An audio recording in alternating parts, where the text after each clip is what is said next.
এক অদ্ভুত রাজনৈতিক সংকটের মুখে দাঁড়িয়ে পশ্চিমবঙ্গ। একদিকে যখন রাজপথে জয়ের উল্লাস, অন্যদিকে তখন প্রশাসনিক অলিন্দে ঘনিয়ে আসছে রহস্যের কালো মেঘ। গত বৃহস্পতিবারই শেষ হয়ে গিয়েছে বর্তমান রাজ্য সরকারের মেয়াদ, ভেঙে দেওয়া হয়েছে বিধানসভা। কিন্তু এর মাঝেও একটি প্রশ্ন খোদ রাজধানী কলকাতার আনাচে কানাচে ঘুরে বেড়াচ্ছে। ক্ষমতা কি সত্যি হাত বদল হয়েছে, নাকি এক অদ্ভুত সাংবিধানিক শূন্যতার মধ্যে থমকে দাঁড়িয়ে আছে রাজ্য? নির্বাচনের ফলাফল বলছে 294টি আসনের মধ্যে 207টি দখল করে নিয়েছে বিজেপি। নিজের কেন্দ্র ভবানীপুরে 15,000-এরও বেশি ভোটে পরাজিত হয়েছেন বিদায়ী মুখ্যমন্ত্রী মমতা বন্দ্যোপাধ্যায়। জনগণের রায় স্পষ্ট, তবুও বাংলার রাজনীতিতে যা ঘটছে তা এর আগে কখনো কেউ দেখেনি। প্রথা মেনে রাজ্যপালের কাছে গিয়ে পদত্যাগপত্র জমা দেওয়ার বদলে লড়াকু মেজাজে অনড় মমতা।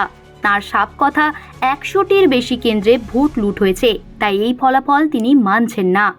আর এই জেদের ওপর ভর করেই তৈরি হয়েছে এক বিচিত্র পরিস্থিতি, যেখানে মমতার মুখ্যমন্ত্রী নন, কিন্তু নিজেকে প্রাক্তন বলতেও তিনি নারাজ। বাস্তব বদলালেও বদলায়নি মমতার ডিজিটাল দুনিয়া। ফেসবুক, এক্স বা ইনস্টাগ্রাম, সর্বত্রই তিনি এখনও পশ্চিমবঙ্গের মাননীয় মুখ্যমন্ত্রী।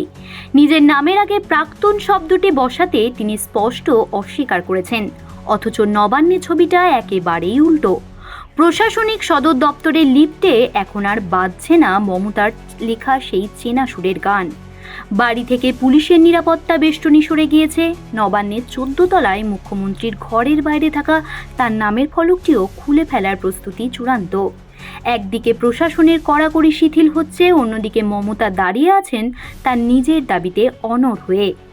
7ই মে শেষ হয়েছে সরকারের আয়ু। রাজ্যপাল TN রবি বিধানসভা ভেঙে দিয়েছেন, অথচ মমতা ইস্তফা না দেওয়াই তৈরি হয়েছে এক আইনি গোলকধাঁধা। বিজেপি আগামীকাল শপথ নেবে, কিন্তু আজকের এই দিন বাংলার শাসনভার আসলে কার হাতে? সংবিধান বিশেষজ্ঞরা একে বলছেন এক খামখেয়ালি বা অস্বাভাবিক প্রশাসনিক ঘটনা। তদারকি সরকার নেই, মন্ত্রিসভা নেই, অথচ সরাসরি রাষ্ট্রপতির শাসনও জারি হয়নি। এক অদ্ভুত অরাজকতার ছায়ায় ঢাকা পড়ে আছে লাল দিঘির পাড়। অর্থাৎ সব মিলিয়ে বলা যায় মমতা বন্দ্যোপাধ্যায় চান তাকে বরখাস্ত করা হোক, যাতে লড়াইয়ের ময়দান তিনি ছাড়তে না পারেন। আদালতের দরজায় কড়া নাড়ার হুঁশিয়ারি দিয়ে তিনি বুঝিয়ে দিয়েছেন এই লড়াই আপাতত থামছে না। শনিবার সকালে নতুন সূর্য উঠবে ঠিকই, নতুন সরকার শপথ নেবে, কিন্তু বাংলার ইতিহাসের পাতায় থেকে যাবে মে মাসের এই 48 ঘন্টার চরম উত্তেজনা। শেষ পর্যন্ত এই জেদ আর সংবিধানের লড়াই ঠিক কোন দিকে মোড় নেয় সেটাই এখন দেখার। জ্যোতি সরকারের report, headlines Kolkata. Ma, there's this new Bengali matrimonial website, BearBandhan.in. It's safe, verified, and just for us. Really? देर न करें, आज ही रजिस्टर करें।